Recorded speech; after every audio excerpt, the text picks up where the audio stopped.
I've had a flurry of new subscribers lately, which is great, but it made me realize that I haven't posted a video for quite a while for all sorts of reasons, really.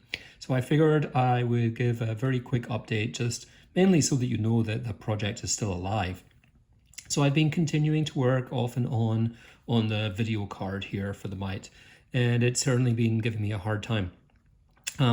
In the last video, I had some basic stuff working, and after that, I made some reasonable progress, but I was still getting some odd behavior and in particular inconsistencies when trying to read and write to the video RAM.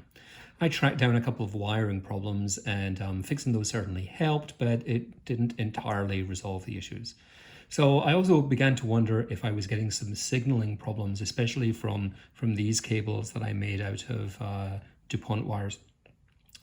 So I've got them in places like this because it's just super easy to be able to plug 8 wires in together for the bus. But I know that there's a lot of sort of crosstalk and interference problems with these cables.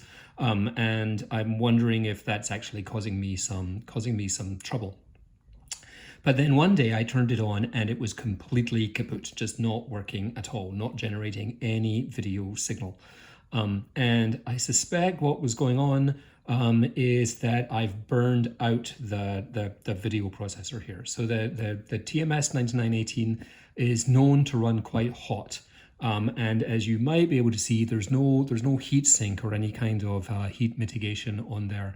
And I left it on for a few days, which I suspect was probably a poor idea. And I think I actually just sort of burned it out. And in fact, now if I turn it on, even just for a couple of minutes, you can feel this chip get very hot, really quite suspiciously hot, more than I would expect. So I suspect that I've kind of messed it up. Now I do have some spares, and so I'm going to swap in a spare at some point. I haven't done that yet. I didn't do it because I was waiting for some heat sinks to arrive.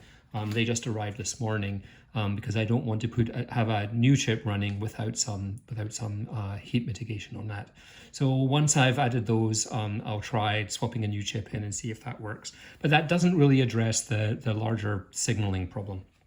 So the other thing I've been thinking of doing is building a wire wrap version of this. We'll get it off the breadboard,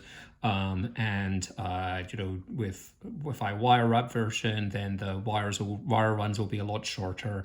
I think it'll be behaving itself better. So I've been playing around, just making sure I have all the sockets I need and figuring out a layout for the board and my best plan for getting signals on and off the board.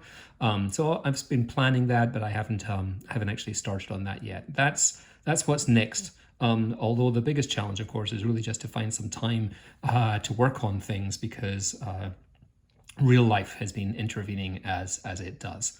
So I will post something just as soon as there's news to report and as soon as there's something new to show. Hopefully that won't be too long. I just wanted to reassure everybody, people who've been watching for a while and new arrivals, that don't worry, it is actually still alive. I'm still trying to move things forward. Okay, hope for a new update soon.